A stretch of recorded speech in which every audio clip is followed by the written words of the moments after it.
আজকে আমি আপনাদের সাথে হিন্দুদের খুবই পপুলার একটি অনুষ্ঠান আইবুড়ো ভাতের অনুষ্ঠানের পর্বটা শেয়ার করব। আইবুড়ো ভাতে কি কি করা হয় এবং কি কি খাবার দেয়া হয় সেইগুলো নিয়েই থাকছে আজকে ছোট্ট একটি ব্লগ। হ্যালো সবাইকে, আশা করি সবাই ভালো আছেন।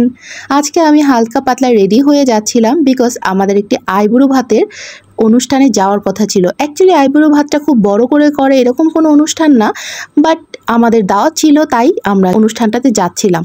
আর এই আইবুড়ো ভাতটা আমার ভাইয়ের বড় শালার ছিল। বড় শালা মানে আমার বৌদির ভাইয়ের ছিল। আইবুড়ো ভাতটা কি জিনিস আমি সেটা একটু শেয়ার করি। আমি যতটুকু জানতে পেরেছি, আইবুড়ো ভাত হচ্ছে সেই ছেলেটা বা সেই মেয়েটাকে যার বিয়ে কিছুদিন পর তাকে খুব সুন্দর করে খাবার টাবার দেয়া হয়। আনম্যারিড অবস্থায় এই খাবারটা দেয়া হয়, এই জন্যই এই অনুষ্ঠানটার নাম হচ্ছে আইবুড়ো ভাত। কারণ এরপরে যখন তার বিয়ে হয়ে যাবে, সে ম্যারিড হয়ে যাবে, বিবাহিত হয়ে যাবে, আর সে আইবুড়ো ভাতটা খেতে পারবে না, মানে তখন আর আইবুড়ো থাকবে না সে।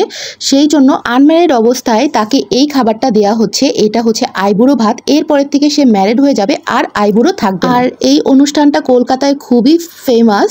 সবারই বিয়ের আগে এই অনুষ্ঠানটা করে। আমাদের বাংলাদেশেও করে, বাট আমাদের বাংলাদেশে খুব বড় করে না, আমাদের বাংলাদেশে একটু ছোট করে এই অনুষ্ঠানটা করে। আর এইখানে অনেক আইটেম ছিল। পাত্র বা পাত্রী যেই আইবুড়ো ভাতটা যাকে দেয়া হয় তার পছন্দের খাবারগুলোই মূলত এখানে সাজিয়ে রাখা হয়।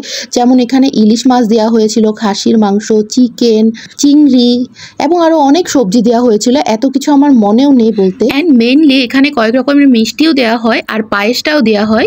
পায়েস এইখানকার সবচেয়ে মেইন একটা খাবার থাকে। জামাইকে খাবার দেওয়ার পরে আমরাও খেয়েছিলাম। খাবারগুলো সবগুলো অনেক মজা ছিল আর অনেক আইটেম ছিল, আমি এতগুলো বলতেও পারলাম না। এই ছিল একটি আইবুড়ো ভাতের ছোট্ট একটি ব্লগ। আশা করি আপনাদের ভালো লাগবে। সবাই ভালো থাকবেন।